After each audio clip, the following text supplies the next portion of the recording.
కూటమిలో తనకి అన్యాయం జరిగిందని అనుకుంటున్నారని నరసాపురం ఎంపీ రఘురామకృష్ణంరాజు అన్నారు. ఇప్పటివరకు తనకి పోరాడే అవసరం రాలేదన్నారు. తన పరిధి తగ్గిన ఉండి నుంచి పోటీ చేస్తానని, టికెట్ దక్కుతుందా లేదా అంటే కాలమే సమాధానం చెబుతుందని అన్నారు. ఆల్రెడీ తేలిపోయిందని కొన్ని రోజులు ఉంటాం. ఢిల్లీయా అమరావతి అనేది మరి 2 రోజుల్లో వెళ్తుందని నేను అనుకుంటున్నా. ఆల్రెడీ తేలిపోయిందని కొన్ని ఛానల్స్లో వచ్చింది. సో ఏదోటి నిజం అవుతుంది.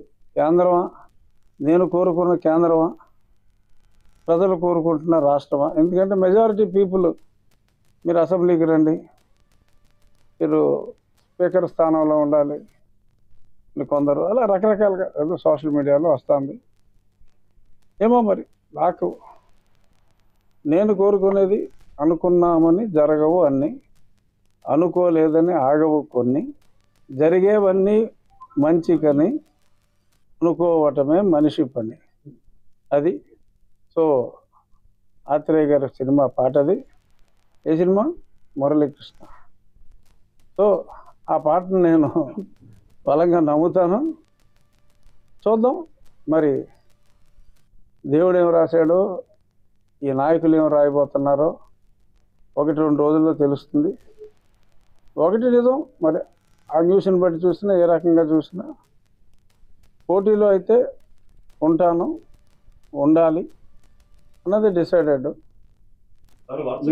ఉంటాం. ఢిల్లీయా అమరావతి అనేది మరి 2 రోజుల్లో వెళ్తుందని నేను అనుకుంటున్నా. ఆల్రెడీ తేలిపోయిందని కొన్ని ఛానల్స్లో వచ్చింది. సో ఏదోటి నిజం అవుతుంది. కేంద్రమా, నేను కోరుకున్న కేంద్రమా, ప్రజలు కోరుకుంటున్న రాష్ట్రమా? ఎందుకంటే మెజారిటీ పీపుల్ మీరు అసెంబ్లీకి రండి, మీరు స్పీకర్ స్థానంలో ఉండాలి, కొందరు అలా రకరకాలుగా ఏదో సోషల్ మీడియాలో వస్తుంది. ఏమో మరి నాకు నేను కోరుకునేది అనుకున్నామని జరగవు అన్నీ, అనుకోలేదని ఆగవు కొన్ని, జరిగేవన్నీ మంచికని అనుకోవటమే మనిషి పని. అది సో ఆత్రేయ గారి సినిమా పాటది. ఏ సినిమా? మురళీకృష్ణ. సో ఆ పాటను నేను బలంగా నమ్ముతాను.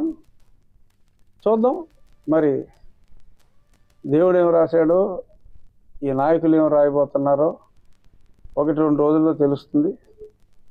ఒకటి నిజం, మరి ఆ న్యూస్ని బట్టి చూసినా, ఏ రకంగా చూసినా పోటీలో అయితే ఉంటాను, ఉండాలి అన్నది డిసైడెడ్. ఉంటాం. ఢిల్లీయా అమరావతి అనేది మరి 2 రోజుల్లో వెళ్తుందని నేను అనుకుంటున్నా. ఆల్రెడీ తేలిపోయిందని కొన్ని ఛానల్స్లో వచ్చింది.